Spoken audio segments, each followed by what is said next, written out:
राजस्थान के थार मरुस्थल के बीचों बीच बसा था एक छोटा सा गांव खेजड़पुरा। दिन में यह गांव बिल्कुल साधारण लगता था, मगर सूरज ढलते ही यहाँ की हवाओं में एक अजीब सी बेचैनी भर जाती थी। प्रियांशु और राहुल दोनों गहरे दोस्त थे। वे जयपुर से खेजड़पुरा अपने एक पुराने दोस्त की शादी में शामिल होने आए थे। शादी का माहौल रंगीन था, ढोल, गीत, रोशनी, सब कुछ खुशियों से भरा हुआ। लेकिन गांव वालों के चेहरों पर एक अनजाना डर साफ दिखाई देता था। रात के खाने के दौरान प्रियांशु ने धीरे से राहुल से कहा, यार, तूने नोटिस किया, यहां कोई भी खुलकर हंस नहीं रहा। राहुल ने सिर हिलाया। हाँ, और बच्चे भी बाहर खेलते नहीं दिखे। उसी वक्त एक बूढ़ा आदमी वहां से गुजरा। उसकी आंखें लाल थीं और चेहरा सूखा पड़ा था। उसने कांपती आवाज में कहा, मेहमान हो, अंधेरा होने से पहले घरों में चले जाओ। प्रियांशु ने उसे रोक लिया। बाबा, सब ठीक तो है न? बूढ़े ने चारों तरफ देखा, फिर फुसफुसाया, यह गांव अब सुरक्षित नहीं रहा। शादी खत्म होते होते रात गहराने लगी। तभी अचानक गांव में चीख पुकार मच गई। बिटिया, मेरी बिटिया नहीं मिल रही। एक मां रोती हुई पूरे आंगन में गिर पड़ी। गांव वालों की भीड़ इकट्ठा हो गई। पता चला कि 8 साल की एक बच्ची अचानक गायब हो गई थी। प्रियांशु ने पूछा, किसी ने देखा? गांव के सरपंच ने भारी आवाज में कहा, वही हुआ जो हर बार होता है। राहुल घबरा गया। मतलब? सरपंच ने डरते हुए कहा, प्यासा खूनी कौआ, वही उसे निगल गया। यह सुनते ही प्रियांशु के रोंगटे खड़े हो गए। कौआ? कोई जानवर? एक और आदमी बोला, न जानवर, न पक्षी, वह मौत है। गांव वालों ने बताया कि पिछले कई सालों से लोग गायब हो रहे थे, भी बच्चा, कभी औरत, कभी मुसाफिर, और हर बार आखिरी बार उन्हें पुराने पीपल के पेड़ के पास देखा गया था। वहीं उस पेड़ के ऊपर रहता था वह विशाल काला कौआ, जिसकी आंखें लाल अंगारों की तरह चमकती थीं। कोई भी उसके पास जाने की हिम्मत नहीं करता था। जो गया वह कभी वापस नहीं आया। रात गहराती जा रही थी। हवा में अजीब सी फुसफुसाहट थी। अचानक गांव के बाहर से जोरदार कावकाव की आवाज गूंजी। प्रियांशु और राहुल ने एक दूसरे की तरफ देखा।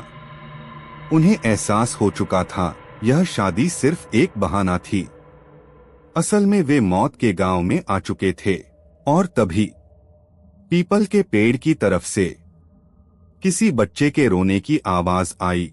पीपल के पेड़ की दिशा से आती उस बच्चे के रोने की आवाज ने पूरे गांव की सांसें रोक दी। हवा अचानक ठंडी हो गई, जैसे मरुस्थल में ही बर्फ जम गई हो। यह आवाज मैंने पहले भी सुनी है। सरपंच की आवाज कांप रही थी। प्रियांशु ने हिम्मत जुटाकर कहा, अगर बच्ची जिंदा है तो हमें जाना चाहिए। यह सुनते ही गांव वाले पीछे हट गए। एक औरत चिल्लाई, मत जाओ। जो उस पेड़ के पास गया है उसकी लाश भी नहीं मिली। लेकिन राहुल की नजर उस अंधेरे रास्ते पर अटक चुकी थी। उसे लग रहा था जैसे कोई उन्हें बुला रहा हो। दोनों ने मोबाइल की टॉर्च जलाई और धीरे धीरे गांव के बाहर बढ़ने लगे। पीछे से गांव वालों की फुसफुसाहट सुनाई दे रही थी, ये भी नहीं बचेंगे।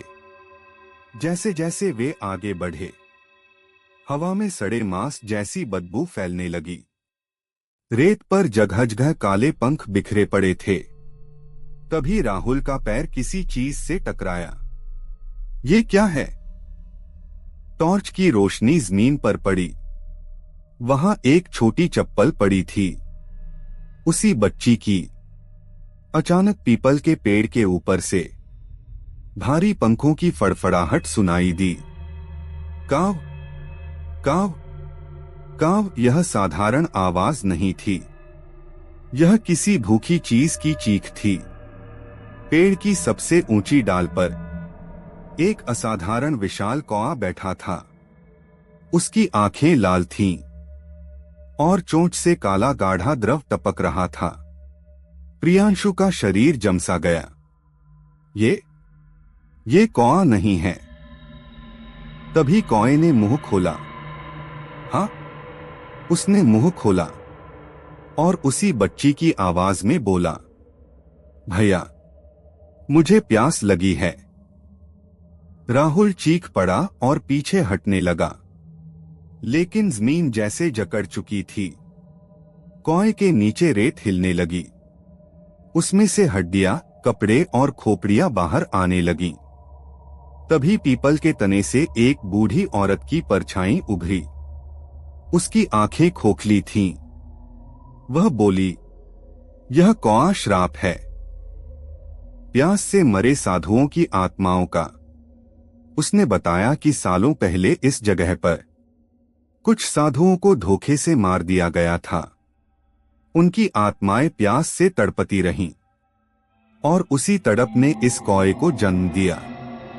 जो भी इस गांव में आता है, उसकी प्यास यह कौआ बुझाता है, खून से। अचानक कौए ने अपने पंख फैलाए। आसमान ढक गया। तेज झोंके के साथ वह सीधा राहुल की तरफ झपटा। प्रियांशु ने राहुल का हाथ खींचा और दोनों जमीन पर गिर पड़े। पीछे से गूंजी एक आवाज, भागो जब तक सूरज न उगे। वे दोनों जान बचाकर गांव की तरफ दौड़े। पीछे से कौए की हंसी गूंज रही थी, लेकिन उन्हें यह नहीं पता था, कौआ सिर्फ शुरुआत था। असल डर अब आने वाला था। दूर कहीं से फिर वही बच्ची बोली, भैया, अब आपकी बारी है। प्रियांशु और राहुल हांफते हुए गांव में घुसे। पीछे मुड़कर देखा, पीपल का पेड़ अब दिखाई नहीं दे रहा था, लेकिन कावकाव की आवाज अब भी कानों में गूंज रही थी। गांव पूरा खाली था, न कोई आदमी न कोई औरत। शादी की रोशनी बुझ चुकी थी। दरवाजों पर ताले लगे थे, जैसे सब लोग अचानक गायब हो गए हों। राहुल घबराकर बोला, प्रियांशु, सब कहाँ गए? तभी सरपंच का घर दिखाई दिया। दरवाजा खुला था। दोनों अंदर घुसे। अंदर का दृश्य देखकर उनकी आत्मा कांप गई। दीवारों पर काले कौए के निशान, जमीन पर सूखी हड्डियां और बीच में एक पुराना कुआं। कुएं के पास बैठा था वही बूढ़ा सरपंच, लेकिन अब वह जिंदा नहीं था।